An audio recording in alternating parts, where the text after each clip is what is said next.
મિત્રો, ઘણીવાર ફેમિલી મેટર્સમાં એક મોટો પ્રશ્ન સામે આવે છે. જો પત્નીએ અમદાવાદમાં ભરણપોષણનો કેસ કર્યો હોય અને વડોદરા રહેતો તેનો પતિ તેને હેરાન કરવા કે દબાણ લાવવા વડોદરા કોર્ટમાં સેક્શન 9ની અરજી કરી દે, તો શું પત્નીએ દર તારીખે વડોદરા ધક્કા ખાવા પડશે?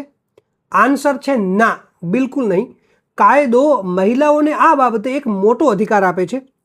જો તમારી સાથે પણ આવું થયું હોય તો પત્ની હાઈકોર્ટમાં ટ્રાન્સફર પિટિશન દાખલ કરી શકે છે.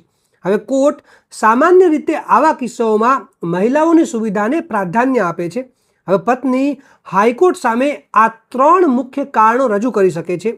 પહેલું છે મુસાફરીની તકલીફ, બીજું છે આર્થિક બોજ અને ત્રીજું છે પહેલેથી ચાલતો કેસ. હવે નામદાર હાઈકોર્ટ પત્નીની પરિસ્થિતિને ધ્યાનમાં રાખીને વડોદરાનો એ સેક્શન 9નો કેસ અમદાવાદની ફેમિલી કોર્ટમાં જ ટ્રાન્સફર કરી શકે છે. એટલે કાનૂની લડાઈથી ડરવાની કે બીજા શહેરમાં ધક્કા ખાવાની જરૂર નથી.